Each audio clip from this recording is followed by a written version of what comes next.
Welcome, CAD community. My name is Reagan Milligan, and I'm a third-year construction management student. I'd like to introduce my guest, Paula Dickson. Paula is Director of National Facilities Services, Capital Project Facilities Construction at Kaiser. Thanks for joining us today, Paula. Thank you for having me. So today I have a couple questions that I'm going to run through with Paula, and she's going to tell us a little bit more about herself. My first question that I have for you, Paula, is could you share a little bit more about your career path and how you ended up in your current role? Sure. I am originally from Brazil, and I moved to United States in 2000. So the first 3 years, I had several little jobs here and there, not necessarily related to my major. I'm a civil engineer. And then in 2004, I had the opportunity to join Kaiser as a project manager.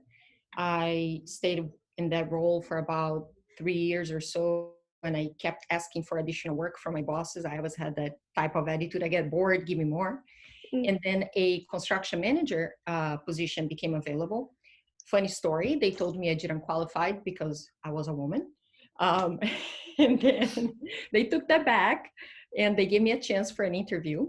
And I got the construction manager position, which was super awesome. And I had a chance to work on different locations, San Jose, actually, Santa Clara, San Francisco, Walnut Creek. Loved the job. And then I became a team manager around 2015, if I'm not mistaken the years. So then I was managing the capital projects group with the project managers and so forth. And then the director position became available. And I believe I'm the second, but kind of the first woman director for this department. And it's, more power to us women in construction to be able to demonstrate that we can do the job. So I have been in this role since December 2017, and I love it. It's awesome. That's amazing. Yeah, I think that the sort of influence that women in construction have is growing, which is really awesome to see. But I can definitely relate to that it can be hard to be a woman in the industry. My next question for you is, how has the coronavirus impacted the healthcare sector of the construction industry? I know Well, for sure, actually, there's an innovation side of the construction industry, at least for my department. My cabinet shop is making face masks. Right now, we got in a little bit of a better position in terms of getting supplies, but there was a point in there in the end of March that we couldn't get masks for our healthcare workers, right? So we transformed my cabinet shop in the back into a mask production center. and it was pretty cool. It's nice to see that everybody come up with different ideas, and we had 4 different prototypes. Right now we're making these other masks, and all of this is for internal use only, and has been approved, of course, by infection control and our legal team. We're not selling anything to anyone, but we're doing these different masks right now that supports, that generates positive air, that seals the face, and it helps our medical workers out there. So very proud of that. Besides that, we had lots of COVID-19 related, projects, like from put pop-up tents in front of our facilities and parking lots to building a lab across the street in such a record time to be able to support the testing needs. We're increasing oxygen lines all over of Northern California, and I'm sure they're doing that the same for Southern California too, to make sure that we can support the additional ventilators in case that we need that. Has been pretty insane. I've been working Saturday and Sundays non-stop, and I'm glad to say that the last 2 weekends has been calmer, and it's great because it seems like our cases are diminishing a little bit, and that's positive. That's one of the things I love about construction too, is when you build a project, you can drive by it and say, I did that project, and you see the impact that it has on humans every day. And I think especially in the time that we're in right now with the virus, your projects are just affecting so many people. So that must be really cool to see. It is. and I don't know if you guys saw on the news on Monday, but we're building across the street from my office a lab, a COVID-19 lab, and we did in 35 working days. Oh my goodness. So it's a $14 million job. The total project is taking about 60 days in terms of getting all the equipment, clean tech, of course, all the licensing. But the intention is to really do more than 10,000 COVID-19 tests a day to support the system. So we're working hard, but it's fun. And it's fun today, I'm going to walk there once we're done here. And today's our certification, COSC, right? Our Mm-hmm. completion. And I'm so proud of my team that they put that together. So pretty amazing. Yeah, that's incredible.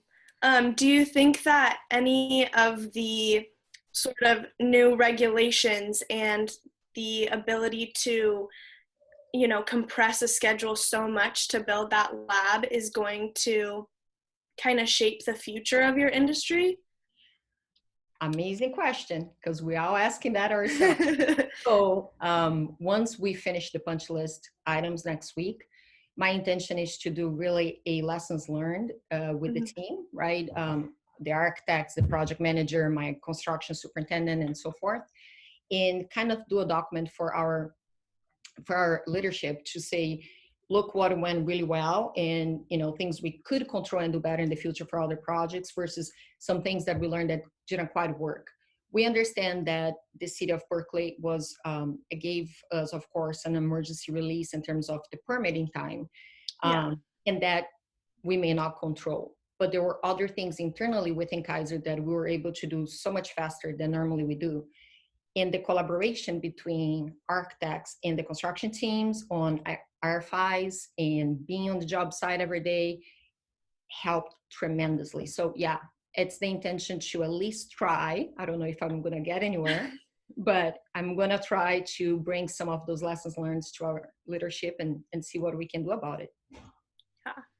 I think that's super important. I'm in a job site management lab this quarter, so I'm learning about sort of those different processes, and I've learned about them in my internship, but kind of to learn more about the philosophy that goes behind them, and it's very interesting to me. I love construction management, and so kind of hearing and talking about how the virus has impacted the industry has been really interesting and just honestly crazy, because you hear about an RFI and in the project manual it says it needs 14 days to get approved, but you guys just did a project in like 30 days. So it's just kind of crazy how you guys have adapted. I think, nobody ever experienced a situation like we're living right now. It's kind of movie, right? It's crazy. Like, who would imagine this? But the best part about the COVID-19, if there is a good part, is the collaboration and the integration of people, and everybody's helping, right? Everybody's understanding that we're under a crisis, and everybody wants to make a difference for the life of their neighbor or next door person or employee. And it's amazing to see how united my team became and how everybody's performing. I'm very proud of my team and everybody around here for sure. That's awesome. So in addition to the technical skills that we kind of learn in class for construction management, what are some of the soft skills that are advantages to have? To have a good behavior skills, business acumen, to be professional, to understand what you can and cannot say on meetings, or how to treat others. Sometimes we get clients that are, excited about something that didn't go well, and how do we respond? It makes a whole difference. So I think we had wonderful employees that were business, they're very technical and they had all the knowledge, but they could not conduct themselves in a professional matter environment. So being able to have that business acumen, I think it makes a whole difference for you to be a good professional. So you have the technical skills and then you have the interpersonal skills. I just thought of another question. Obviously, you're a director at Kaiser. So what do you think makes a good leader? I'm still learning. I think is to be able to remain calm in the middle of the storm, to be able to allow people to do what you want them to do without pushing them, but pulling them, right? Is to try to have respect and honestly kindness towards everybody and understand how to treat one another. Like I said, my job demands a lot and I have a large, very large team. So I think it's by being fair, being honest, being accountable, being calm, right? At the same time, firm. When things need to be done, needs to be done. So it's not, it's not a party over here. I think those are the skills that I am trying to learn and continue to learn to become a better leader. So it's a ongoing self-teaching and learning from others as well.